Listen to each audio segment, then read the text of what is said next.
भगवान की रचित ये भूमंडल है। यहां सबसे पहला द्वीप है जम्बू द्वीप, जिसमें हम भारतवासी रह रहे। ये भूमंडल रूप जितना भूमंडल है, इसमें 7 द्वीप हैं। उनका ये भीतरी कोश है जम्बू द्वीप। ये 1,00,000 योजन गोलाकार है जम्बू द्वीप। जम्बू द्वीप गोलाकार है और 1,00,000 योजन का है। 1 योजन 4 कोस, 1,00,000 योजन का मतलब 4,00,000 कोस। 4,00,000 कोस का मतलब कितने किलोमीटर? 12,00,000 किलोमीटर का जम्बू द्वीप है। तो क्या और देश ये सब जम्बू द्वीप में आ जाएंगे? 1,00,000 योजन का ये जम्बू द्वीप है। हां, इसमें 9,000 योजन विस्तार वाले 9 वर्ष है। 9 देशों में बटा हुआ है। 8 पर्वत हैं। इसमें बीचों बीच इलाव्रत नाम का 10वां वर्ष है। इसके मध्य में सुमेरु पर्वत है, जो पूरा का पूरा सोने का है। ये ऐसी जगह होगा जहां दैवी शक्ति सिद्ध पुरुष जा सकते या देवता। ये ऊपर से नीचे तक सबका सब स्वर्ण का है। 1,00,000 योजन चौड़ा। महामहिम श्री जड़भरत जी का पावन चरित्र चल रहा है। कैसी अद्भुत स्थिति है भगवान के भजन के प्रताप से। भगवान के भजन का एक ये प्रताप है कि वो कभी नष्ट नहीं होता। 100 बार राधा राधा कहा और शरीर छूट जाए तो अगर अंतिम समय राधा नाम निकलेगा तो किशोरी जी की प्राप्ति होगी। अगर चूक हो गई, कुछ और चिंतन बन गया, तो माना कि तुम्हें उस जन्म में भगवत प्राप्ति नहीं होगी। सिद्धांत के अनुसार कृपा करें तो फिर भी हो जाएगी। अब अगला जब जन्म होगा तो 99 राधा नाम नहीं रहेंगे, 100 ही रहेंगे। अब 101 के ऊपर भजन चलेगा। तो इसका देखो कैसा प्रभाव पड़ा भजन का, कि भरत जी के रूप में तो भजन बिगड़ गया। हिरण का चिंतन हुआ अंतिम समय, भजन बिगड़ गया। इसे कहा जाता है योग मार्ग से भ्रष्ट हो जाना। अगला जन्म हिरण का हुआ, पर इतनी जोर का भजन था भरत शरीर में कि हिरण के शरीर में भी स्मृति रही और गंडकी नदी में खड़े होकर के खूब भजन किया। अब अगला जन्म हुआ आंगिरस गोत्र के ब्राह्मण परिवार में सिद्ध महापुरुष, भगवत सिद्ध महापुरुष के रूप में। जन्म से ही सावधान कि कहीं फंस न जाऊं। तो पिता बहुत पढ़ाए, पर एक अक्षर भी विद्या का उन्होंने उच्चारण नहीं किया, तो सब समझते थे ये गूंगे हैं, बहरे हैं, मूर्ख हैं। पर सिद्ध महापुरुष ज्ञान के। माता पिता पधार गए, अब कौन पूछे। भाई लोग बड़े उदासीन वृत्ति से रहते कि तो पागल है। गांव के लोग जो मन आता सो काम करा देते, जो मन आता सो दे देते, रूखा सूखा खाते, अपनी स्थिति में रहते। खेतों में लगाया भाइयों ने तो प्रतिकूल व्यवहार करते। कहीं किसी को यह समझ में ना जाए कि मेरे बुद्धि है, सबको यही समझ में आए कि पागल है। एक दिन खेतों की रखवाली में रखा, दस्युराज नरबली दी कि हमें अगर पुत्र होगा तो हम नरबली देंगे। तो एक मनुष्य को पकड़ाया, उसको जब पता चला बलि दी जाएगी तो भाग गया। तो जो दस्यु के सेवक जन थे, जड़ भरत जी को पकड़ा। ऐसे महापुरुष को स्नान कराया, भोजन पवाया, और जब बलि देने को उद्यत हुए तो देवी के शरीर में दाह पैदा हो गई, क्योंकि ऐसे ब्रह्मबोध संपन्न महापुरुष का तनिक भी तिरस्कार किसी को भी नष्ट कर सकता है। देवी जी प्रकट हो गई और अपने उपासकों के ही गले उड़ा दिए, सबको काट दिया। जड़ भरत जी ने देखा अब कोई पकड़ने वाला नहीं तो न चल दिए, क्योंकि अपने स्वरूप में स्थित महापुरुष है। मस्ती से चले जा रहे थे, राजा रहुगण पालकी में कहारों को जोते हुए कपिल आश्रम जा रहे थे भगवान कपिल देव जी से सत्संग करने। एक कहार बीमार हो गया तो कहा किसी को पकड़ लाओ, तो यही महाराज मिल गए जड़ भरत जी, बड़े हष्ट पुष्ट, पालकी में जोता तो और कहार तो अपनी चाल के अनुसार चल रहे थे, लेकिन भरत जी नीचे देख के चल रहे थे। जड़ भरत जी कहीं किसी जीव में पैर न पड़ जाए, जितने में हम पैर सुरक्षित रख सकें उतनी भूमि देखनी चाहिए। जो साधक विरक्त मार्ग का पथिक है उसे बहुत सावधान होकर दृष्टि डालनी चाहिए। तो सिद्ध महापुरुष तो स्वाभाविक भूमि देखकर चल रहे थे, तो कई पंक्ति चींटियों की कहीं कहीं होती तो छलांग लगाई तो पालकी का बैलेंस बिगड़ा, तो राजा रहुगण ने बड़ी डांट लगाई। जब बड़े उपहासजनक शब्द बोले तब महाराज भरत जी ऐसे पूरे जीवन में कभी बोला नहीं। रहुगण पर कृपा करके जब बोले तो कूद पड़े पालकी से रहुगण, चरणों में गिर गए कि हे देव, आप क्या अवधूत शिरोमणि दत्तात्रेय जी हैं या छद्मवेश धारण किए हुए स्वयं भगवान श्री हरि कपिल देव जी हैं? आप कौन हैं? मैं आपकी महिमा को नहीं पार पा रहा। आपके शब्दों से मुझे पता चला कि आप ब्रह्मबोध संपन्न महापुरुष कोई अवधूत कोटि के हैं। हे देव, मैं किसी देवता से या त्रिशूल पाणी भगवान शंकर या काल दंड लिए हुए यमराज से मैं वैसा भय नहीं मानता जैसा भय किसी वैष्णव संत महात्मा अवधूत का अपराध बन जाए उससे जितना मैं भयभीत हूं, और किसी से भयभीत नहीं। क्षमा कीजिए, आपकी महिमा को न जानने के कारण हमने पालकी में जोता और आपको कठोर शब्द कहे।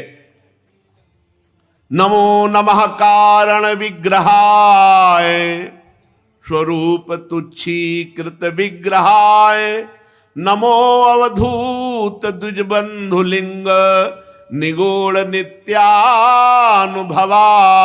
तुभ्यम। हे अवधूत शिरोमणि, मैं आपको नमस्कार करता हूं। हे योगेश्वर, आप परमानंद स्वरूप में स्थित स्थूल शरीर, सूक्ष्म शरीर, कारण शरीर से उदासीन एक जड़ पुरुष की भांति, पागल की भांति आप जनसाधारण की दृष्टि से ओझल किए हुए हैं, पर मैं आपको आपकी कृपा से जान गया कि आप कोई महापुरुष हैं। मैं आपको बार बार नमस्कार करता हूं। हे ब्रह्मन, जिस प्रकार बुखार से पीड़ित रोगी को ठीक औषधि मिल जाए वैसे आप मुझे मिल गए। मैं सत्संग करने जा रहा था कपिल भगवान से, जैसे धूप से तपे हुए को शीतल जल और छाया मिल जाए वैसे आप मुझे मिल गए। जैसे किसी को सर्प डस ले और बहुत बड़ा गारुण मंत्र जानने वाला मिल जाए, औषधि वाला मिल जाए, वैसे मैं देहाभिमान रूपी विषैले सर्प से डसा गया और आप ज्ञानामृत रूपी औषधि देने वाले महापुरुष मिल गए। हे देव, मैं आपसे अपने संशयों की निवृत्ति तो पीछे कराऊंगा। पहले तो जो अध्यात्म योग में आपने उपदेश दिया है, आप सरल ढंग से मुझे समझाने की चेष्टा करें। योगेश्वर, आपने ये कहा कि भार उठाने के लिए क्रिया है और उससे जो श्रम रूप फल होता है, इन दोनों से आपका कोई मतलब नहीं है। व्यवहार का मूल है, ये परमार्थ नहीं है, वास्तव में सत्य नहीं है। मेरी समझ में नहीं आया। क्योंकि जब शरीर को पीड़ा होती है तो हृदय को पीड़ा होती है, जब हृदय को पीड़ा होती है तो आत्मा को भी पीड़ा होती है। पीछे कल सुना था आपने, रघुगण ने कहा जब बटलोई आग पे चढ़ाई जाती है तो उस पे पानी होता है, पानी पे चावल होता है, तो आग का प्रभाव बटलोई पे भी पड़ता है, बटलोई पे जब पड़ता है तो पानी पे पड़ता है, पानी पे जब पड़ता है तो चावल पक जाता है। आपने कहा आत्मा को कोई कष्ट नहीं होता, तो आत्मा को कष्ट होता है। जब शरीर को पीड़ा होती है तब हृदय में आती है, और हृदय में जब आती है तो आत्मा उसे स्वीकार करती है। अज्ञान की धरा में अगर कोई सुने तो लगेगा बहुत सही बोल रहे रघुगण, लेकिन नहीं। पीछे श्री जड़ भरत जी ने कहा रघुगण से कि तुम बातें तो पंडितों जैसी करते हो, लेकिन अकोविदा कोविद वाद वादान वदस्यथो नाति विदाम वरिष्ठा। राजन तुम अज्ञानी हो, लेकिन बातें ज्ञानियों जैसी करते हो। तुम्हारी बातों में अज्ञान बसा हुआ है। तुम श्रेष्ठ ज्ञानियों की सभा में सम्मान पाने योग्य नहीं हो। ये तत्वज्ञानी पुरुष, इस स्वामी और सेवक, ये केवल व्यवहार है, ये परमार्थ नहीं है। लौकिक व्यवहार असत्य है, ये सत्य नहीं है। तुम्हारा ज्ञान अभी अज्ञान ही है जिसे तुम ज्ञान समझते हो। 5 कर्मेंद्रियां, 5 ज्ञानेंद्रियां, 1 अहंकार, ये 11 मन की वृत्तियां हैं। इन्हीं में विचरण करता रहता है। अहंकार को लेकर के कर्ता भोक्ता भाव से, 5 ज्ञानेंद्रियों से जानकारी, विषयों का भोगना, कर्मेंद्रियों से कर्म करना। शब्द स्पर्श रूप रसगंध, इन्हीं भोगों को भोग रहा है ज्ञानेंद्रियों से। मल त्याग संभोग गमन भाषण लेना देना आदि व्यापार, ये 5 कर्मेंद्रियों से होता है। अहंकार के द्वारा इसमें कर्ता और भोक्ता भाव रहता है। कहां है इसमें आत्मा? इसमें कर्ता आत्मा कहां है, भोक्ता कहां है? राजन, जब तक शुद्ध ज्ञानोदय नहीं होता ना, तो ये माया तिरस्कार करती रहती है। माया का तिरस्कार शुद्ध ज्ञानोदय में होता है। समस्त आसक्तियों का नाश होकर क्षय पर विजय, काम क्रोध लोभ मोह मद मत्सर, इन पर जो विजय प्राप्त कर लेता है उसे शुद्ध ज्ञान होता है। ये मन तुम्हारा बड़ा बलवान शत्रु है। तुम्हारे उपेक्षा करने से इसकी ताकत बढ़ गई है। इसको मारो। मन की जो भोग वासनामयी तरंगें उनको मारो। इसने तुम्हारे आत्मस्वरूप के ज्ञान को आच्छादित कर रखा है। इसलिए गुरुर हरेश चरणोपासनास्त्रो जहि विलीकम स्वयं आत्ममोषम। गुरुदेव भगवान की चरणों की उपासना करके, हरि भगवान की चरणों की उपासना के अस्त्र से इसे काट डालो। जो दुर्वासना की फांसी बंधी है, ये जो मन मतवाला होकर भोगों में जा रहा है, ये गुरु चरणों की उपासना से प्राप्त ज्ञान के द्वारा ही इसको मारा जा सकता है। जड़ भरत जी ने कहा, पृथ्वी पते राजन रघुगण, इस देह और इस पत्थर में कोई अंतर नहीं, पक्का कोई अंतर नहीं। 5 भूतों से ये बना है, 5 भूतों से ये बना है। जैसे मिट्टी पानी मिलाकर उसको खूब महीन करके, गीली करके, चिकनी करके फिर उसे चाक पे चढ़ाते हैं या सांचे पे डालते हैं, फिर धूप के द्वारा वो सूखती है, फिर अग्नि के द्वारा पकाई जाती है। तो पृथ्वी, जल, वायु, अग्नि और आकाश, ये 5 तत्व से एक ईंट बनती, कुछ भी बनता है 5 तत्व से। आकाश, ये शब्द उसका गुण है। जहां आकाश है वहीं शब्द है। जहां भी शब्द, कहीं भी शब्द निकले वो आकाश का गुण है। स्पर्श वायु का गुण है। अगर वायु ना हो तो स्पर्श का ज्ञान ही हो। जितने भी रूप हैं उसी तेज से भास रहे हैं। तेज ना हो तो रूप का ही दर्शन ना हो। और रस जल, गंध पृथ्वी, ऐसे ये है। चैतन्य घन परमात्मा इसमें है और चैतन्य घन परमात्मा इसमें, बिल्कुल अंतर नहीं। अगर कह दे कि इसमें कहा है तो यही तो भ्रम हो गया हिरण्यकश्यप को। इस खंभे में परमात्मा है, बोले हाँ, निकल पड़े नरसिंह भगवान। कहाऊ सो कहां जहां प्रभु नाही, कोई कण ऐसा नहीं जहां भगवान ना हो। मुर्दे में भी भगवान, आपने सुना, वेन के शरीर का मंथन करके भगवान पृथु का अवतार हो गया। तो हे राजन, इस देह में पृथ्वी का विकार है। पृथ्वी में पांचों तत्व पाए जाते हैं, इसलिए पृथ्वी शब्द से पांचों। पृथ्वी में आकाश शब्द भी है, आकाश का जो गुण शब्द है, कहीं भी ठोको शब्द आपको सुनाई देगा। पृथ्वी स्पर्श भी सुख, और इसमें जल भी है, इसमें अग्नि भी है, इसमें गंध भी है, उसका स्वाभाविक गुण। तो शब्द स्पर्श रूप रस गंध, आकाश वायु जल अग्नि पृथ्वी। तो ये पृथ्वी का विकार, पांच तत्वों से बना हुआ ये शरीर है। ऐसे ही पाषाण आदि जितने पांच तत्वों से बने हैं, उस जड़ में इस जड़ में कोई अंतर नहीं। पर इसमें उस आत्म तत्व का ऐसा चैतन्य प्रभाव है कि ये चलता फिरता बोलता देखता सुनता दिखाई, और ये जड़ता में, इसमें जड़ता है, इसलिए उसके भेद हो गए।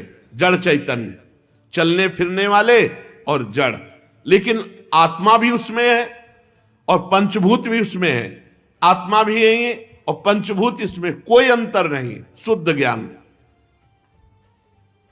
दो चरण, उसके ऊपर टखने, पिंडली, घुटने, जांग, कमर, वक्षास्थल, गर्दन, कंधे, कंधों पे एक लकड़ी की पालकी और उस पे एक पार्थिव विकार नामक रहुगण का अहंकार रखने वाला बैठा हुआ है। जड़ भरत जी कहे बिल्कुल शुद्ध ज्ञान। जिसने अपने आत्म स्वरूप का विस्मरण करके देह अभिमान में मैं राजा हूं सिंधु देश का, इस प्रकार अहंकार किए हुए पालकी के ऊपर बैठा हुआ है। किंतु तेरी इससे श्रेष्ठता नहीं हो जाती।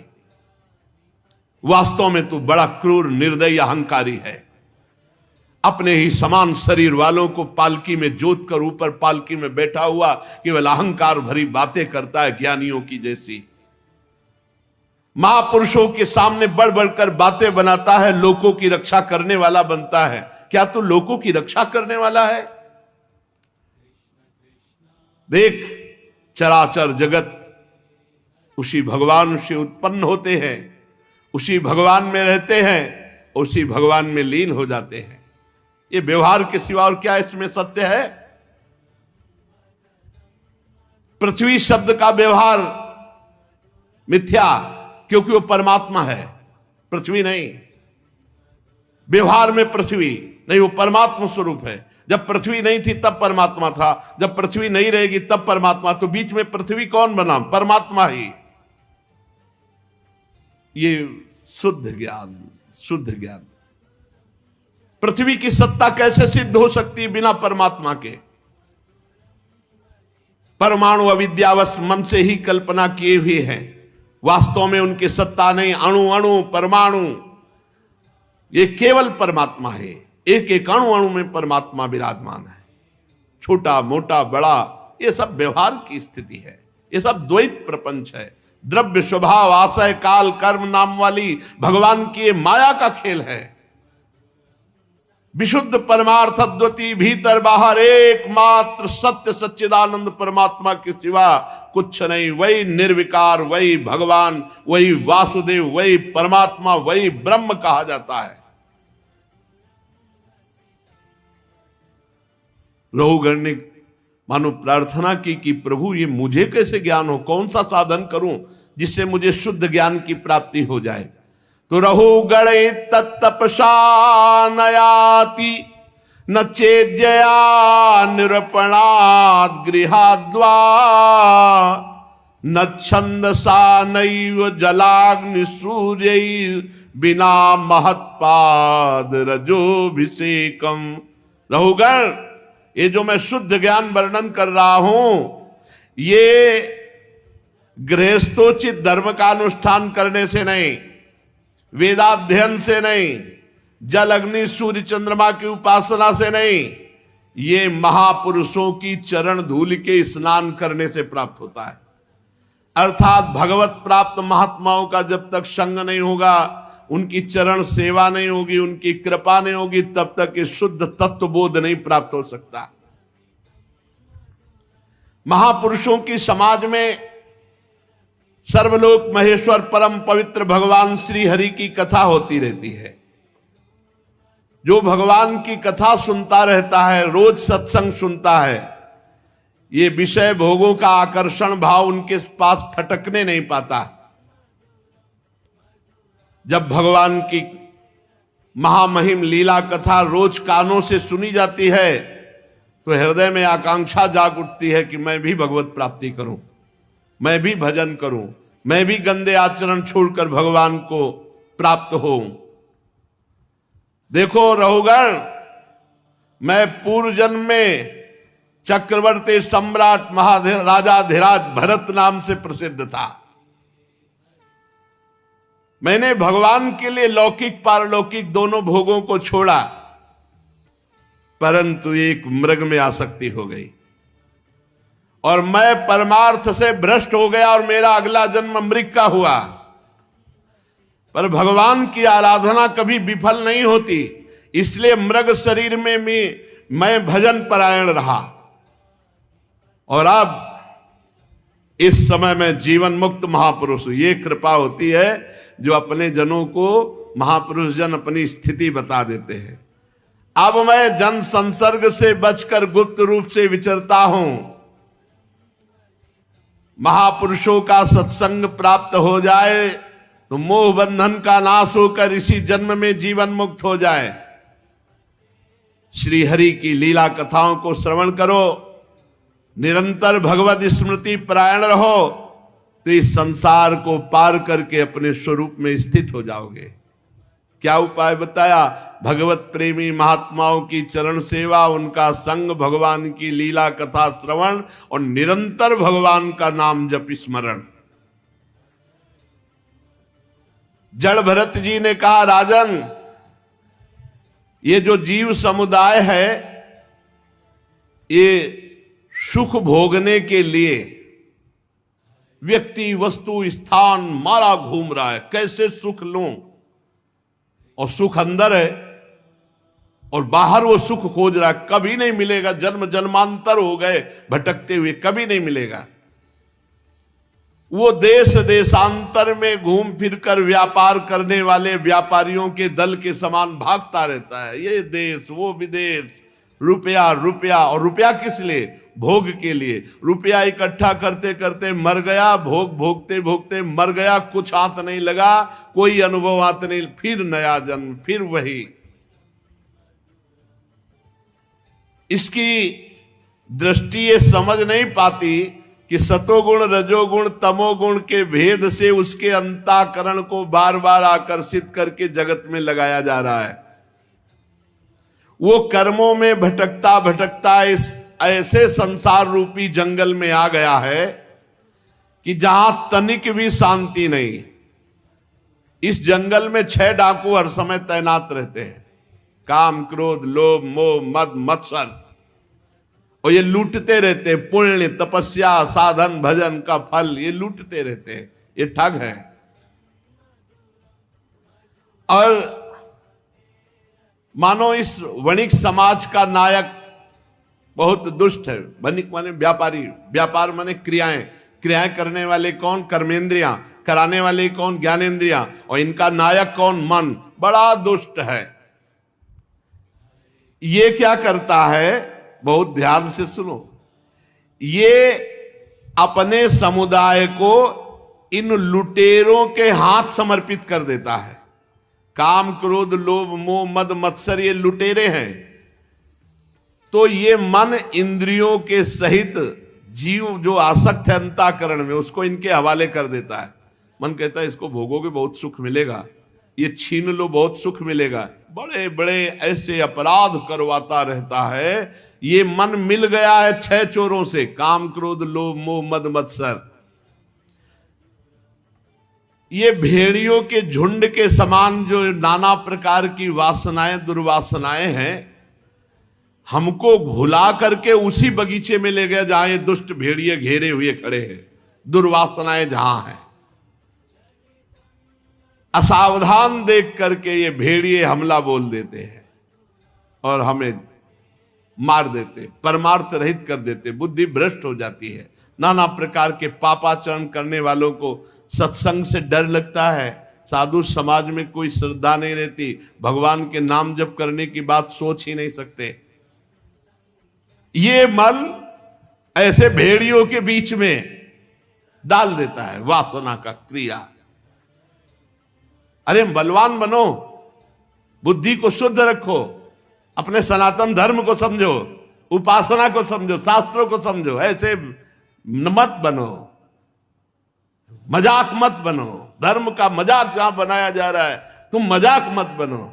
कम से कम सत्संग शास्त्र स्वाध्याय करो, पता तो चले कि तुम्हारा धर्म क्या है। कहा मुनि से हिमवंत सुनु, जो कछु लिखा लीलार। देव दनुज मुनि नाग कोल बेटल। देव दनुज नर नाग मुनि कोल बेटल, ये ऐसे लिख दिया। अवश्यमेव भोक्तव्यम कृतम कर्म शुभाशुभम, ऐसे लिख दिया। बहुत संभल के ये मुखिया मन हमारी इंद्रियों सहित इन 6 डाकुओं के हवाले कर गया, इसी दुर्गति करवाता है। ये ऐसे संसार रूपी भी हर बवंडर में आ गया है कि निकल पाना, आज तक इस दलदल से कोई निकल पाया तो निकला हुआ ही महापुरुष। बहुत ही विचित्र प्रपंच है। अगर भगवान की कृपा ना हो, सही साधु समागम ना हो, शास्त्र स्वाध्याय ना हो, तो परमार्थ क्या पता ही नहीं चलेगा, परमार्थ ही का पता नहीं चलेगा। हे राजन, इस संसार मार्ग में चलने वाले पथिक की बड़ी दुर्दशा होती है। यह ऐसी भावाटवी है कि इसमें भटकते भटकते अनंत जन्म व्यतीत हो जाते हैं, पर निकलना मुश्किल है। राजा रघुगण ने कहा, हे देव, समस्त योनियों में मनुष्य जन्म श्रेष्ठ है। अन्य अन्य लोकों में प्राप्त होने वाले जो देवलोक हैं, देवता लोग हैं, वो भी तरसते हैं कि मुझे मनुष्य बना दिया जाए, क्योंकि मनुष्य बन करके हम पवित्र कीर्ति भगवान के चरणों की उपासना करेंगे, नाम जप करेंगे, तो हमारा जीवन सार्थक हो जाएगा। आपके अभी थोड़ा ही सत्संग हुआ कि मेरा सारा कुतर्क नष्ट हो गया। मैं तो नमस्कार करता हूं उन भगवत प्राप्त महात्माओं को, चाहे वो वयोवृद्ध हो, चाहे वो शिशु हो, चाहे वो जवान हो, चाहे वो क्रीडारत बालक हो, मैं उन भगवत प्राप्त महात्माओं को नमस्कार करता हूं। ब्रह्मज्ञानी अवधूत वेश में विचरण करने वाले समस्त ऋषियों को नमस्कार है, और उनसे हम जैसे ऐश्वर्योन्मत्त राजाओं का कल्याण हो, कहीं कोई अपराध न बन जाए। महाभागवत परीक्षित जी ने कहा कि जड़ भरत जी ने जो उपदेश किया उसे मैं सरल भाषा में फिर समझना चाहता हूं। तो श्री सुखदेव जी ने कहा, देहाभिमानी जीव के द्वारा 3 प्रकार के कर्म होते हैं। एक होते हैं शुभ कर्म, एक होते हैं अशुभ कर्म, और क्या तो शुभ अशुभ मिश्रित।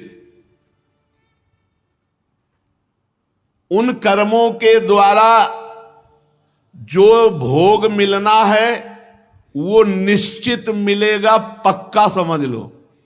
कौन मेटा निहार। कहा मुनि से हिमवंत सुनो, जो कछु लिखा लेलार। देव दनुज नर नाग मुनि कौन मेटा। हे भिखार को परेशान होते हो, शास्त्र सिद्धांत समझ लो। नाम जप करोगे, भगवत लीला गायन करोगे, भगवान की आराधना करोगे, सब ऋषि मुनियों के आशीर्वाद तुम्हारे पास आ जाएंगे। जा पर कृपा राम की होई, ता पर कृपा करे सब कोई। और ऐसे भटकोगे तो फिर नाम जप करो, नाम जप हमारी प्रार्थना मान लो। कहीं भागने की भटकने की जरूरत नहीं है। ये रुपए के भूखे लोग तुम्हारी इन कर्म परंपरा को मिटा दे इतनी सामर्थ्य नहीं। जिनके अंदर है कि तुमसे कुछ मिल जाएगा और तुम्हारा क्या कल्याण कर सकते हैं। तब लग जोगी जगत गुरु, जब लग रहा है निराश, और जब आशा मन में भई तो जग गुरु और जोगी दास। ये सब नाटकबाजी में मत फंसो। सत्य मार्ग का अवलंबन करो। सत्य मार्ग कभी पैसे से नहीं मिलता, और जो पैसे से मिलता है वो सत्य मार्ग नहीं होता। ध्यान रखना, आज तक कहीं भी ऐसा नहीं प्रमाण पाया गया। 3 प्रकार के कर्म होते हो, हर कर्म का भोग जीव को भोगना पड़ता है। मन और 5 ज्ञानेंद्रियां ये विवश होकर जीव को संसार रूपी भयंकर मार्ग में लगाए हुए हैं। आचरण अपने ठीक करो, चरित्र ठीक करो, खूब नाम जप करो, सबके आशीर्वाद तुम्हारे घर के दरवाजे के अंदर आ जाएंगे।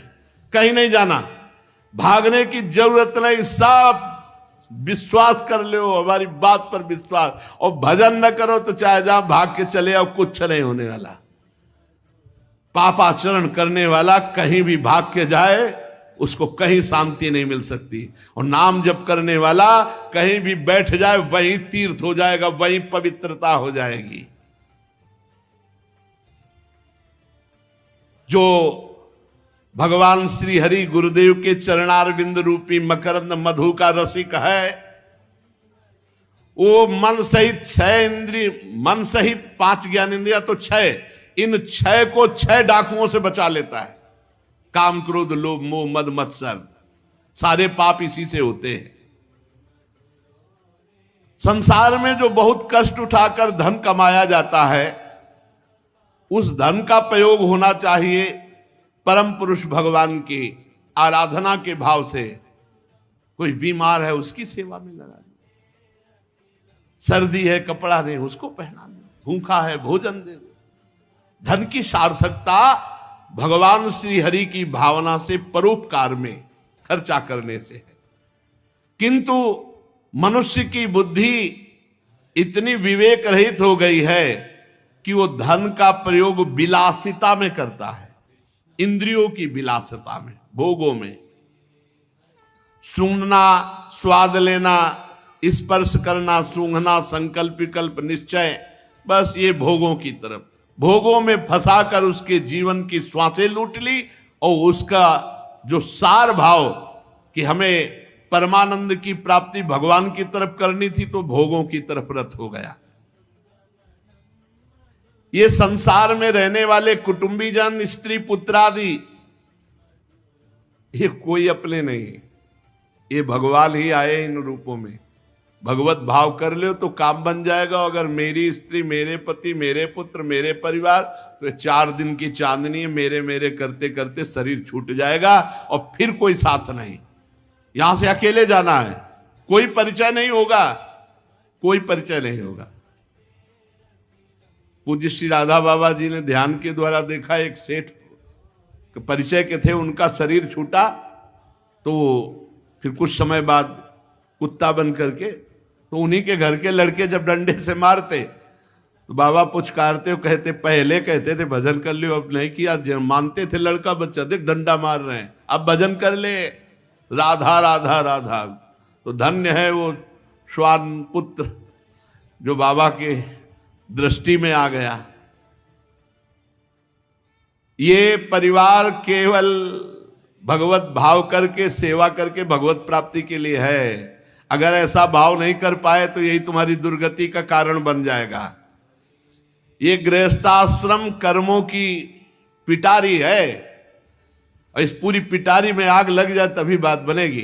कर्म हमारे भस्म हो जाए, हम जीवन मुक्त होकर के भगवत मार्ग में अपना समय व्यतीत करें। गृहस्थी में चाहे विरक्ति में, कर्म संस्कार भस्म होने चाहिए। जब जीव के पुण्य क्षीण हो जाते हैं तो मुर्दे के समान हो जाता है, ना उत्साह है, उसी को कहते हैं वो डिप्रेशन। तभी जैसे पूछते तो कहते हैं पाप का फल है ये, नकारात्मक चिंतन बढ़ता चला जा रहा है, अब कोई सोच ही नहीं रह गई, डर रहा है, अंदर से भय है, वही केवल बैठ, हर सुविधा दे दो फिर भी वो नकारात्मक सोच, नकारात्मक भय, एकदम वो पाप का फल होता है।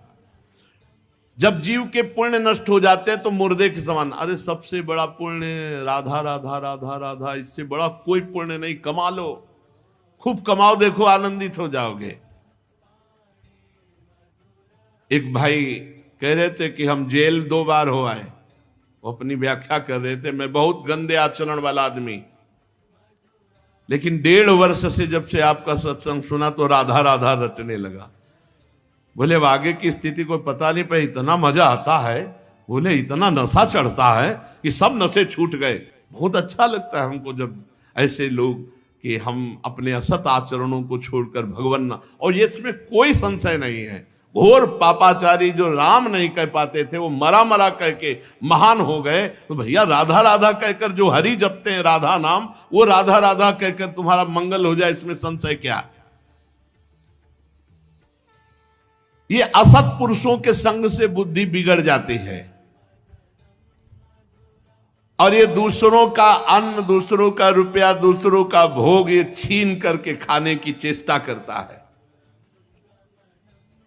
ये कर्मों में फंसता हुआ जीव ऐसे पतित होता चला जाता है। एकमात्र उपाय है भगवान का नाम जप कर लो, एकमात्र उपाय। कभी दूसरे का धन चुरा कर, कभी बेईमानी करके, कभी वैर करके, ये नाना प्रकार के राग द्वेष भय अभिमान प्रमाद उन्माद शोक मोह लोभ मात्सर्य अपमान ईर्ष्या क्षुधा पिपासा आदि व्याधि जन्म जरा मृत्यु, कितने विकारों को भोगना पड़ता है। देखो कह रहे हैं ये छीना झपटी चोरी इधर उधर सब छल कपट कर, तो क्या मिला, बोले दुख राग द्वेष भय अभिमान प्रमाद उन्माद शोक मोह लोभ मात्सर्य ईर्ष्या अपमान क्षुधा पिपासा आदि व्याधि जन्म जरा मृत्यु। इसी में सब पिस रहे हैं, इसी में जानते भी नहीं है इनको, और उसी में पिस रहे हैं। ये इस संसार रूपी जंगल में भटकता हुआ भगवान की माया रूपणी कभी स्त्री के बाहुपास में पड़कर ऐसा सुखी होता है कि अब मान लो परम पद मिल गया, पर थोड़ी ही देर में इतनी चिंताओं से ग्रस्त हो जाता है, क्योंकि पुत्र पुत्री अन्य अन्य और सब कामनाएं और वासनाएं वो अंधकार में नरक में गिरने की तैयारी कर लेता है। ये भगवान का साक्षात काल चक्र है जो किसी को चैन से नहीं रहने देता। चलती चक्की देख के दिया कबीरा रोए, 2 पाटन के बीच में साबित बचा न कोई। चलती चक्की देख के दिया कमाल ठठाए, और रहा सहारे कील के तो बाल न बाका जाए। जो दाना कील के सहारे सरक गया उस कभी नहीं पिसा। ये कील है श्री हरि, ये 2 परार्ध का चलाने वाला काल चक्र सबको पीस रहा है, वही बचा जो हरि शरणम हरि शरणम हरि शरणम। और सुनो, अब ये भटकते भटकते मंदमती उन पाखंडियों के चक्कर में फंस जाता है जहां शास्त्र सम्मत बिल्कुल कोई आराधना नहीं है। यदा पाखंडी भिरात्म वंचितैरुरु वंचितो ब्रह्मकुलम समावसस्तेषां शीलमुपनयादि श्रौति स्मार्त कर्मानुष्ठानेन भगवतो यज्ञ पुरुषास्य आराधनमेव तदरोचयन। ये ऐसे पाखंडियों के चक्कर में पड़ जाता है जहां केवल उनको उससे ठग लेना है, उसका कल्याण नहीं, उसका मंगल नहीं। अब वो उन ठगों की चक्कर में फंस के और दुखी था और दुखी हो गया, और श्रद्धा खत्म, भक्त और भगवान पर श्रद्धा पता नहीं होता चला जाता है। शुद्ध सत्संग और साधु मिलना जब द्रवई दीन दयालु राग हो तो साधु संगति पाइए। अब मोहि भा भरोस हनुमंता, बिनु हरि कृपा मिले नहीं संता। जहां ठगाई है वहां पाखंड है, जहां पाखंड है वहां कैसे दुख निवृत्ति हो सकती है? क्योंकि वंचितो, वो भगवत मार्ग से वंचित हो जाता है। हमें बड़ा आश्चर्य लगता है कि जब कोई साधु वेश्य या परमार्थ का पथिक, उसके मुंह से रामकृष्ण नहीं निकलता, भगवान का नाम जपने की बात नहीं निकलती, तो अब लगता है क्या है, बिना भगवान का नाम जप। अरे स्वयं भगवान शंकर अस कही जपन लगे हरि नामा, जिधर देखो बड़े बड़े महापुरुष सनकादि हरिशरणम हरिशरणम, ये बिना भगवान के नाम का जप किए, बिना भगवान की आराधना किए, बिना भगवान कैसे किसी को शांति मिल सकती। अरे तब लग कुशल न जीव कहो सपने हु मन विश्राम, जब लग भजतन राम को शोक धाम तज काम। जो चाहत है नित्य सुख और मन को विश्राम, 1 रुपया खर्चा नहीं, नित्य सुख, मन को विश्राम, परम शांति, हित ध्रुव हित सो जपत रहो पल पल, श्यामा श्याम श्यामा श्याम श्यामा श्याम। शास्त्र भरे पड़े हैं महासुख प्राप्ति के मार्ग, लेकिन नहीं अच्छा लगता है, यही संसार का अच्छा लगता है। बड़ा विचित्र खेल है, बड़े विचित्र विचित्र खेल है। बहुत सावधानी की जरूरत है, बहुत सावधानी की जरूरत है। भरत जी कह रहे हैं यदा पाखंड विरात्म वंचित, इन लोगों की संगति से सतमार्ग भ्रष्ट हो जाता है जीव, उसको पता ही नहीं चलता सतमार्ग किसे कहते हैं। भगवान के नाम का, भगवान की लीला का, गुण का, रूप का, धाम का जहां चर्चा नहीं है, वहां ब्रह्मा जी भी कर रहे हो तो नहीं सुनना चाहिए।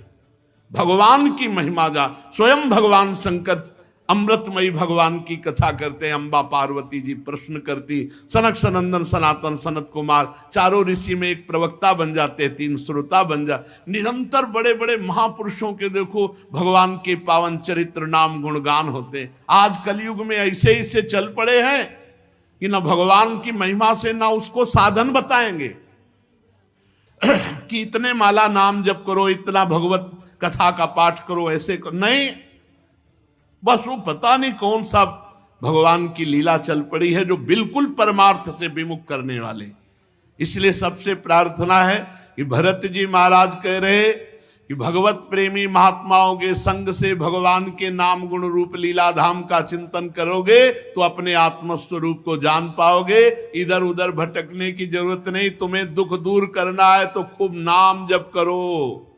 भाव बने ना बने, श्रद्धा बने ना बने, उपहास में कुभाव में कैसे भी नाम जप करोगे परम मंगल हो जाएगा।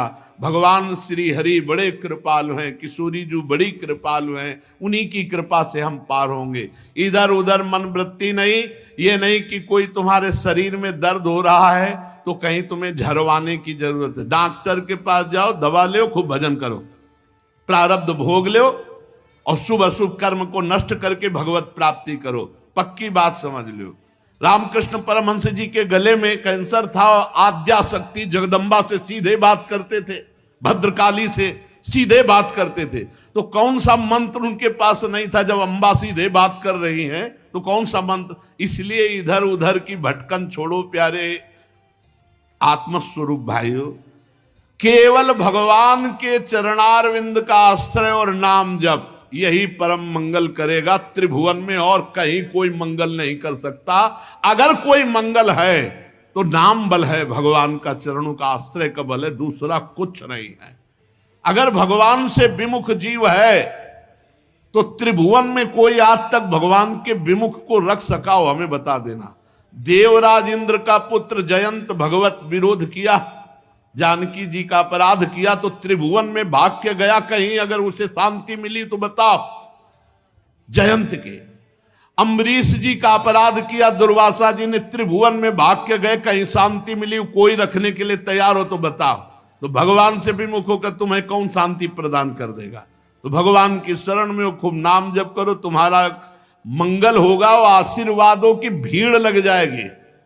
सच्ची कहते हैं, तुम्हें किसी से ऐसे झोली फैला के आशीर्वाद मांगने की जरूरत नहीं, तुम आशीर्वाद देने वाले बन जाओगे यदि नाम जप करोगे। और सब पुण्य नष्ट हो सकते हैं, नाम नष्ट नहीं हो सकता, अविनाशी है।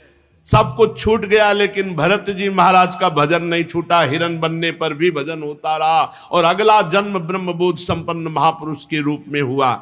और राजा रहुगण वही मृग जिसको कांधे पे बैठाला था, फिर पालकी कांधे पे उठाई और उसको परम उपदेश करके परम पद प्राप्त कराया। हमारा जीवन बड़ा अमूल्य है, अगर इस जीवन में हम भटक गए तो फिर भगवत प्राप्ति के लिए और कोई जीवन नहीं है। 83,99,999 योनियों में सामर्थ्य नहीं कि वो कोई नया कर्म अनुष्ठान कर सके, एकमात्र मानव देह में है। चलते हैं महामहिम श्रीमद् भागवत पुराण में श्री जड़भरत जी का पावन चरित्र आप श्रवण कर रहे हैं। राजा रहुगण को उपदेश किया कि ये भावाटवी, ये संसार रूपी जंगल जिसमें एक बार जीव आ गया तो निकलना बड़ा कठिन है, ऐसा जंगल है। इतना मनोरम, इतना भयावना दोनों बातें हैं कि इससे निकलना बड़ा मुश्किल है। सदगुरु कृपा हो तो इस भावाटवी से निकल पावे, नहीं तो इसी में फंसा रहता है। ये कभी धन की खोज में अपने अविष्ट भोगों को भोगने के लिए चोरी शुरू कर देता है, बुरे उपाय से ये चोरी करके धन कमाता है। और एक बात ध्यान रखे, पापाचरण से किया हुआ धन पूरे परिवार को दुख और अशांति प्रदान करके नष्ट हो जाता है। चाहे घूस का धन हो, चाहे चोरी का धन हो, बेईमानी का धन हो, अधर्म का धन हो, कभी सुखी नहीं हो सकते कोई भी हो। जब वो धन आएगा तो तुम्हारे परिवार की पहले बुद्धि भ्रष्ट करेगा, स्वास्थ्य खराब करेगा, फिर नष्ट कर देगा। तो इस भावाटवी संसार में सुख भोगने की इच्छा से, धन की लालसा से, जब सही ढंग से धन नहीं मिलता तो गलत ढंग से लोग धन कमाने लगते हैं, चोरी आदि बुरे उपायों से। जहां तहां अपमानित भी होना पड़ता है, पर वो अपमान की परवाह न करके वैर भाव बढ़ा करके बस अपनी वासनाओं की पूर्ति में पूरा जीवन बर्बाद कर देता है। हे रहुगण, इस संसार मार्ग में चलने वाला जीव ये अनेक प्रकार के क्लेश और विघ्न बाधाओं से बाधित होने पर भी इसको भगवान की याद नहीं आती। बस कैसे भोग मिले, कैसे परिवार का पोषण हो, कैसे धन मिले। अगर कोई परिवार में मर जाता है तो उसका संस्कार कर दिया और नयों के साथ आसक्ति जोड़ लेता है।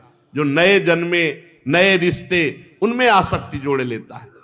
कभी कभी बिछुड़ने के भाव से बिछुड़ने वालों के लिए बड़ा दुख, शोक, रोता है। कभी अनुकूल बात बन गई, नाचता है, गाता है, प्रसन्नता मनाता है।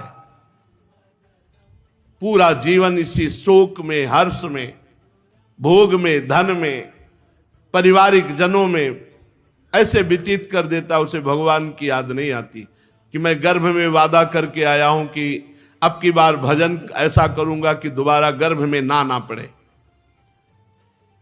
अगर कभी सौभाग्य से इसे साधु जनों का संग मिल जाए तो ये उनसे वंचित रहता है, वहां भी दोष दर्शन करता है, उनकी बात नहीं मानता है।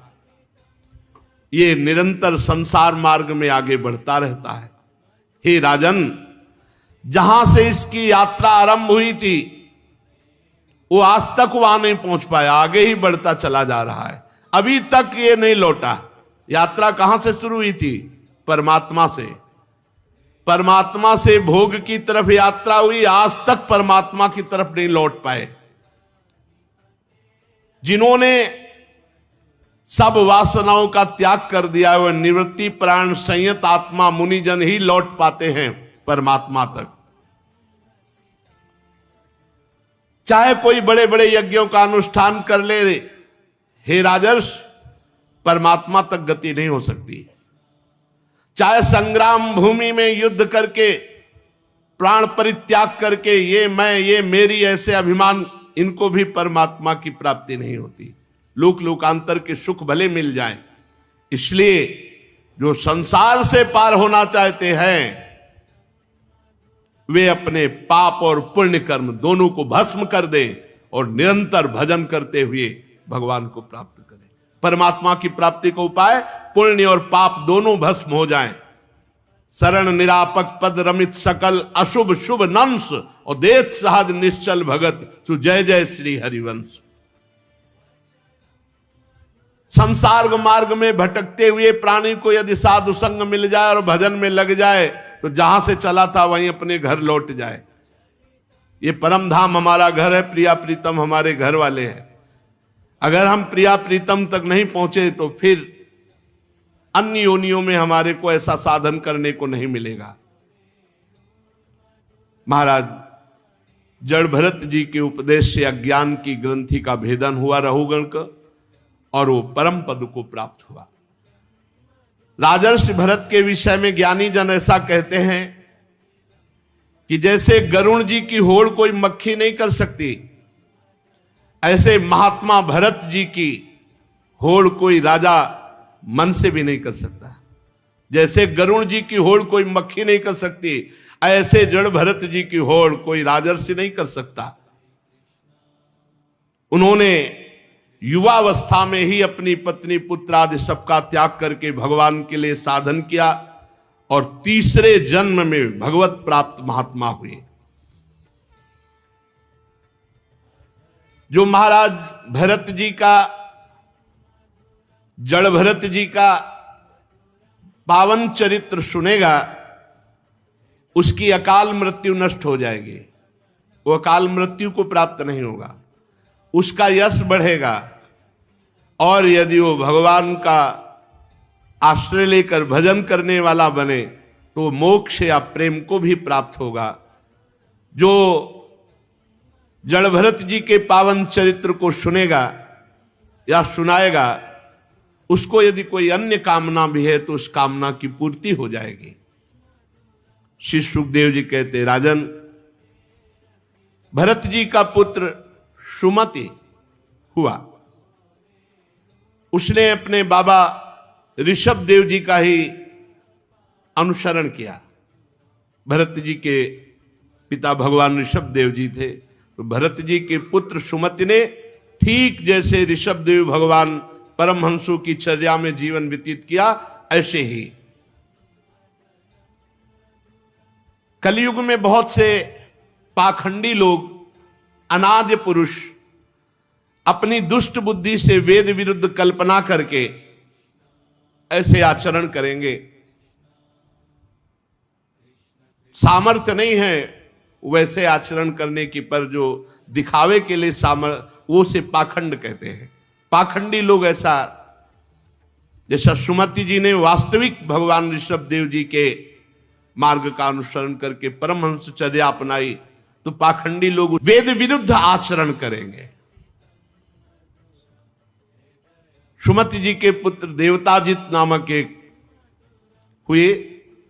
देवताजित के गर्भ, आसुरी के गर्भ से देवद्युम्न, देवद्युम्न से धेनुमति परमेष्ठी, उसके सुवर्चला के गर्भ से प्रतीह नामक पुत्र। ये महाराज भरत जी का वंश का वर्णन करते हैं। प्रतीह जी आत्मज्ञानी महापुरुष थे। वो आत्मविद्या का बहुत गूढ़ रहस्य प्राप्त किया और साक्षात परब्रह्म में स्थित हो गए। प्रतीह जी की भार्या सुवर्चला के गर्भ से प्रतीर, हर्ता, प्रस्तोमा, उद्गाता नाम के 3 पुत्र हुए। वे यज्ञादि कार्यों में बहुत निपुण थे। प्रतिहर्ता की भार्या स्तुति थी, उसके गर्भ से अज और भूमा नाम के 2 पुत्र हुए। ये सब महापुरुष, इनके नाम, इनके चरित्र सुनने से हृदय के पाप नष्ट होते हैं। भूमा के ऋषकुल्या से उद्गीत, उससे देवकुल्या, प्रस्ताव और प्रस्ताव से न्युत्सा के गर्भ से विभु नामक पुत्र हुआ। विभु के रति के उदर से प्रथुषेण, प्रथुषेण से आकूत से नक्त, नक्त के द्रुति गर्भ से उदार कीर्ति राजा गय का जन्म हुआ। ये जगत की रक्षा करने वाले भगवान श्री हरि के अंश माने जाते महाराज गय। संयम आदि अनेकों गुणों के कारण इनकी महापुरुषों में गणना की जाती है। महाराज गय ने प्रजा के पालन पोषण, रंजन और चाव आदि और शासन आदि ये सब यथावत किए जैसे पूर्व धार्मिक राजा करते थे, और बहुत सी यज्ञों का अनुष्ठान किया, इसलिए भगवत प्रीति को प्राप्त हुए। ये परमार्थ स्वरूप हो गए महाराज गए।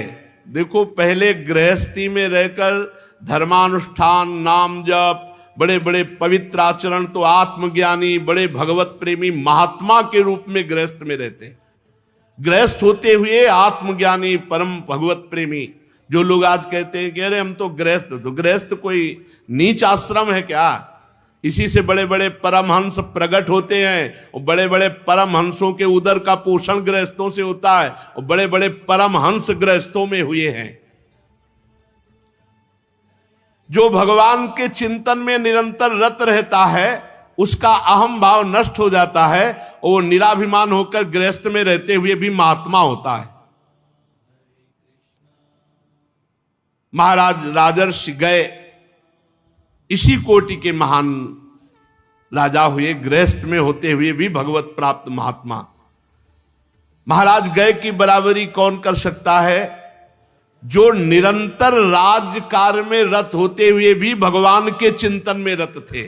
बड़ा कठिन है राजा होकर राजकाज करना और निरंतर भगवान का चिंतन करना। साधु समाज की सेवा, सत्पुरुषों की सेवा और भगवान चिंतन के प्रभाव से बड़ी ऊंची स्थिति को प्राप्त थे महाराज गए। भगवान ने प्रकट होकर के महाराज गए को साक्षात दर्शन दिए। जिनके नेत्र एक बार भगवान का दर्शन कर लेते हैं, फिर उनकी दृष्टि में संसार नहीं, जित देखो तित श्याममयी, ऐसे महाराज गए थे। महाराज गए के गयंती के गर्भ से चित्ररथ, सुगति और अवरोधन नाम के 3 पुत्र हुए। चित्ररथ की पत्नी उर्णा से सम्राट का जन्म, सम्राट से उत्कला से मरीचि, और मरीचि के बिंदुमती से बिंदुमान नामक पुत्र हुआ। इस तरह महाराज प्रियव्रत का वंश जो अभी वर्णन किया गया,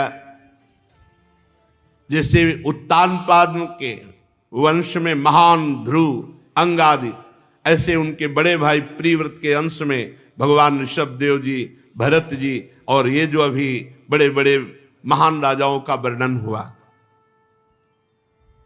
इनके सुनने से हृदय में वैराग्य और भगवान के प्रति भाव बढ़ता है, क्योंकि इतने बड़े बड़े ये सब नहीं रह गए, तो हमको भी जाना है।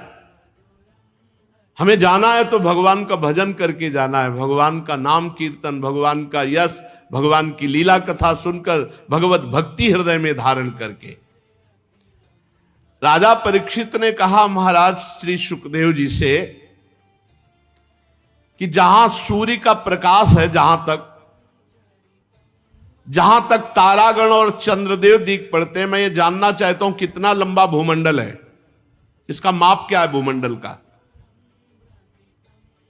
और ये जो 7 समुद्र हैं, 7 द्वीप हैं, मैं इनका पूरा विवरण सुनना चाहता हूं। आप त्रिकालज्ञ हैं, परमहंस, ध्यान के द्वारा आप देखकर सब जानते हैं, आप कृपा करके बताइए। श्री सुखदेव जी बोले महाराज, वैसे तो भगवान की माया का इतना बड़ा विस्तार है कि कोई देवताओं के समान आयु पाले और स्वयं सरस्वती जी उसकी जिह्वा में बैठ जाएं और निरंतर वर्णन करे तो भगवान की माया का पार नहीं पा सकता। इसीलिए हम कुछ वर्णन करते हैं। जो भगवान की रचित ये भूमंडल है, यहां सबसे पहला द्वीप है जम्बू द्वीप, जिसमें हम भारतवासी रह रहे। ये भूमंडल रूप जितना भूमंडल है, इसमें 7 द्वीप हैं। उनका ये भीतरी कोश है जम्बू द्वीप। ये 1,00,000 योजन गोलाकार है जम्बू द्वीप। जम्बू द्वीप गोलाकार है और 1,00,000 योजन का है। 1 योजन 4 कोस, 1,00,000 योजन का मतलब 4,00,000 कोश। 4,00,000 कोश का मतलब कितने किलोमीटर?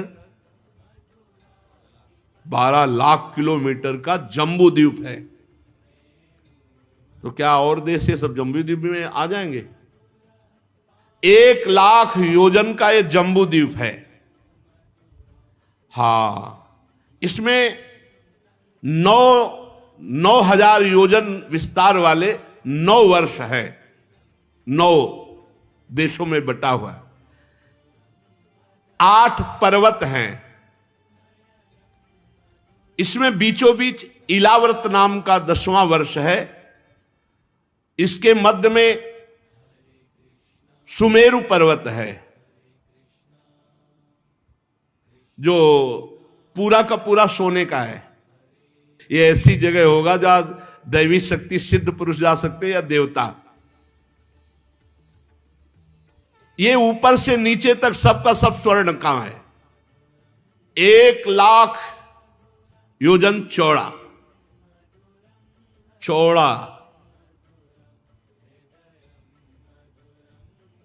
32 हजार योजन के शिखर अलग अलग है। 16 हजार योजन की छोटी छोटी खंड है इसमें। 1 लाख योजन भूमि के नीचे घुसा हुआ है। 84,000 योजन मेरु का शिखर है एक। नील पर्वत, श्वेत पर्वत, श्रृंगवान पर्वत, ये 3 पर्वत रम्यक हिरण्मय कुरु नाम के वर्षों की सीमा बांधते हैं। और ये खारे समुद्र के पास है, खारे समुद्र के समीप, मतलब जम्बू द्वीप में ही है, क्योंकि जम्बू द्वीप में ही खारा समुद्र है। और इन पर्वतों की चौड़ाई 2-2 हजार योजन, और ये सब रत्नों से जटित हैं। नील पर्वत, श्वेत पर्वत, श्रृंगवान पर्वत, अरे रत्न गर्भा भूमि है। इलावर्त के दक्षिण की ओर एक के एक बाद निषद पर्वत, हेमकूट और हिमालय नाम के 3 पर्वत हैं। नीलादि पर्वतों के समान ये पूर्व और पश्चिम की ओर फैले हुए हैं। 10,000 योजन का हिमालय है। 10,000 योजन का हिमालय ऊंचा है। 10,000 योजन तो 40,000 किलोमीटर, 1,20,000 हिमालय। हरिवर्ष किम पुरुष, ये भारतवर्ष की सीमाओं के आसपास है। पहले नाम होगा, पता नहीं क्या नाम है इस समय। तो भारत की सीमा के आसपास, अब पता नहीं उस समय भारत की सीमा कहां तक थी। इलाव्रत के पूर्व और पश्चिम की ओर नील पर्वत, दक्षिण में निषद पर्वत और गंधमादन और माल्यवान नाम के पर्वत विराजमान है। इनकी चर्चा तो महाभारत में आती है पर्वतों की। भाद्रस केतुमाल नाम के 2 वर्षों की सीमा को निश्चित करते हैं। मंदार, मेरुमंदर, सुपार्श, कुमुद, ये 4 पर्वत 10-10 हजार योजन ऊंचे हैं। और मेरु पर्वत की आधारभूता थुनियों के समान ये आसपास है। इनमें 4 पेड़ हैं, आम, जामुन, कदम और बड़ के। मंदर, मेरुमंदर, सुपार्श और कुमुद, इन चारों पर्वत में एक एक पेड़ है। एक आम का, एक जामुन का, एक कदम का और एक बड़ का। और कितना बड़ा पेड़? 1100 योजन ऊंचा आम का पेड़। 1100 योजन, एक योजन का मतलब 4 कोस, तो गिरचौक 4400 पेड़ है कि पूरा। एक आम का पेड़ है, एक जामुन का पेड़, एक कदम्ब का है और एक बरगद का है। और प्रत्येक पेड़ की ऊंचाई 1100 योजन ऊंचा,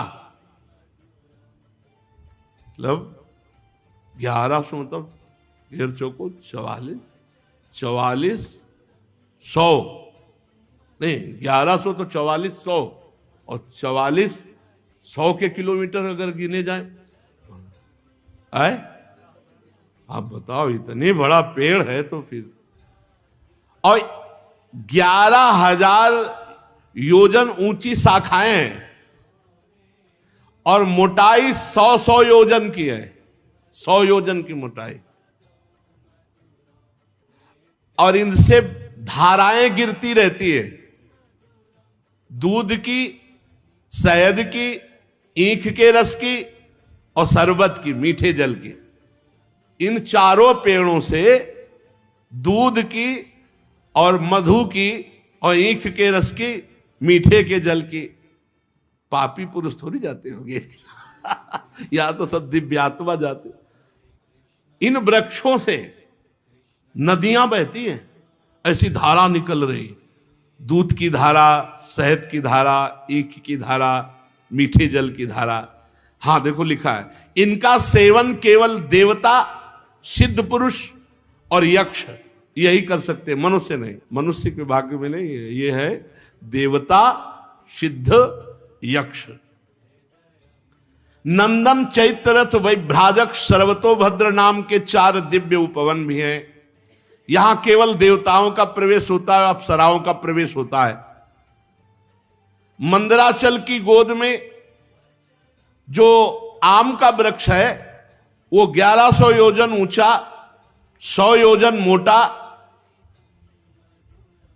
और उसके शिखर के समान आम के फल, और उसका स्वाद अमृत, जो उसको चखे तो अमर हो जाए, ऐसा फल आम का।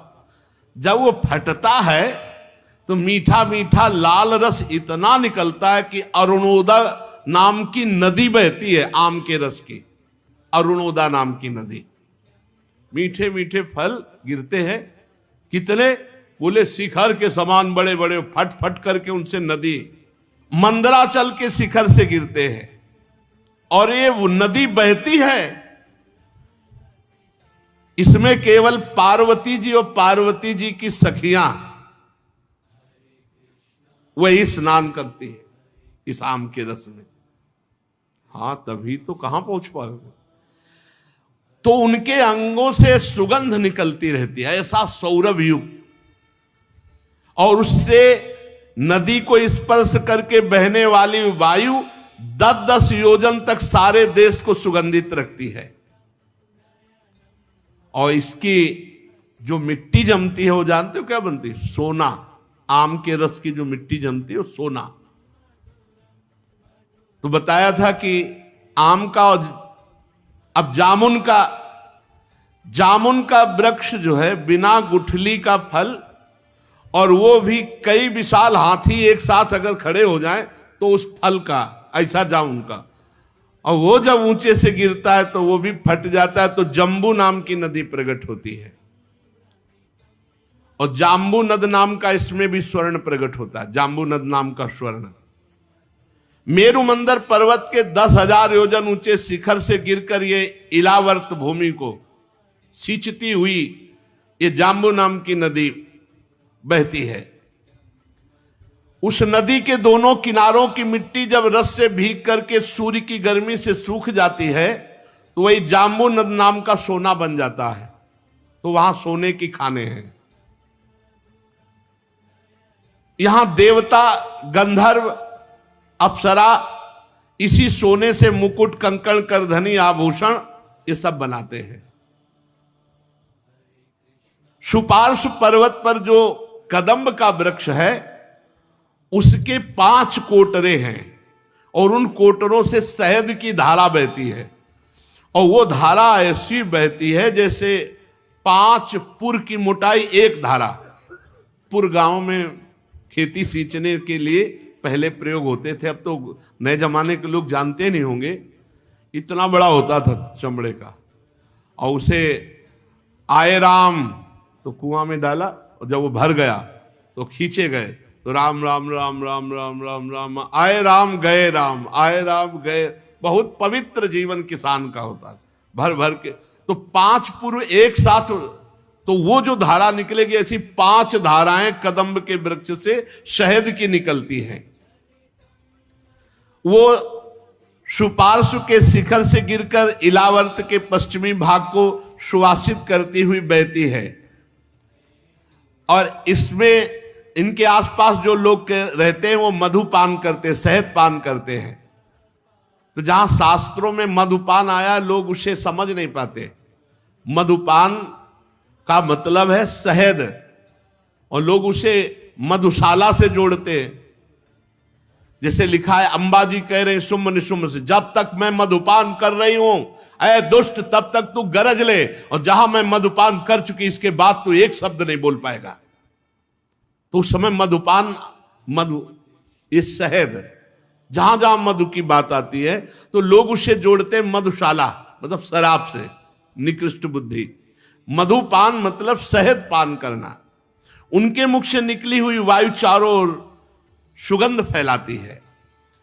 अब जो कुमुद पर्वत पर सतशल्व नाम का वट वृक्ष है, उसकी जो जटाएं हैं उससे इच्छा अनुसार भोग देने वाला दूध प्रकट होता है। इच्छा अनुसार आप दूध में लिया और सोचा दही बन जाए तो दही आएगा। दही, मधु, घृत, गुड़, अन्न, वस्त्र, सैया, आसन, आभूषण, जो इच्छा करोगे उस दूध से निकल आएगा। दूध ऐसा है कि दही, मधु, घृत, गुड़, अन्न, वस्त्र, सैया, आसन, आभूषण, सब पदार्थ ये सब मायाकृत है। हम तुम वृंदावन वासी हैं, जहां जिनकी माया से ये प्रकट हुआ है, उन प्रभु के नजदीक सौभाग्य हम लोगों के जोरदार है, उनके नहीं जोरदार है। वो ये सब खा पी के भी मरेंगे, हम श्री जी के पास जाएंगे। इनके दिए हुए पदार्थों को जो पाता है, सुनो, झुर्रियां नहीं पड़ती, बाल नहीं पकते, पसीना नहीं आता, थकान नहीं होती, दुर्गंध नहीं शरीर में बनता, बुढ़ापा नहीं आता, रोग नहीं होती, सर्दी गर्मी पीड़ा ये नहीं, रोज नई कांति चेहरे की, अंग में कभी पीड़ा नहीं होगी, कष्ट नहीं सताएगा, पूरा जीवन सुखमय जाएगा। जो इन नदियों के किनारे, हाँ, यही है, मृत्यु लोक में है, पर मरेंगे तो है ही है, मृत्यु लोक है। राजन, कमल कर्णिका के चारों ओर जैसे केसर होता है, ऐसे मेरु के मूल देश में कुरंग, कुरर, कुसुम, वैकंठ, त्रिकूट पर्वत, शिशिर, पतंग, रुचक, निषद, श्रीनिवास, कपिल, शंख, वैदूर्य, जारुद, हंस, ऋषभ, नाग, कालंजर पर्वत और नारद, ये 20 पर्वत सुमेर पर्वत के आसपास है। इसके सिवा जठर और देवकूट नाम के 2 पर्वत और हैं, जो 18 हजार योजन लंबे हैं। ये सब स्वर्णगिरी मेरु पर्वत के आसपास, इनके बीच में सुमेरु पर्वत जगमगाता है, और सुमेरु के शिखर पर ब्रह्मा जी की बैठक है। ब्रह्मा जी की बैठक है, ऑफिस, ब्रह्मा जी बैठते सुमेरु के शिखर पर। चारों ओर सुमेरु के शिखर पर करोड़ योजन विस्तार वाली ब्रह्मा जी की बैठक है। करोड़ योजन, 1 करोड़ योजन के विस्तार वाली सुमेरु पर्वत पर ब्रह्मा जी की बैठक है। फिर उसके नीचे इंद्र की बैठक है, फिर उसके नीचे 8 लोकपालों की बैठक है। इस तरह से सुमेरु में इन बड़े बड़े महापुरुषों की बैठक है। जब राजा बलि की यज्ञशाला में भगवान वामन रूप लेके गए, त्रिलोकी को नापा, तो अपना एक श्री चरण इतना बढ़ाया कि ब्रह्मलोक पहुंच गया। तो ब्रह्मा जी ने भगवान के उस बाएं पैर के अंगूठे के नख से जो ब्रह्मांड कटाह का ऊपरी भाग फट गया था, तो उससे ब्रह्मांड के बाहर जलधारा आने लगी। उस जलधारा से श्री भगवान के चरण धोए, तो उस निर्मल धारा का स्पर्श भगवान के चरणों से हुआ, तो उनका नाम पड़ा भगवतपदी। उस समय भगवतपदी, और वो हजारों युग वही स्थित रहे। हजारों युग व्यतीत हो गए, वहीं स्थित रहे। तब तक उनका नाम भगवतपदी था। फिर वो जब ध्रुवलोक में उतरी तो विष्णुपदी के नाम से कहे गए। नित्य प्रति बढ़ते हुए भक्ति भाव से ध्रुव जी सेवन करते कि हमारे भगवान श्री हरि का चरणोदक है, तो वहां विष्णुपदी अत्यंत गदगद कंठ से रोज रोमांचित होकर ध्रुव जी विष्णुपदी जी का सेवन करते। आत्मनिष्ठ सप्त ऋषिगण ध्रुव जी की परिक्रमा लगाते हैं और अपनी तपस्या की सिद्धि मानकर आदर पूर्वक जटाजूट सहित इन्हीं विष्णुपदी में स्नान करते।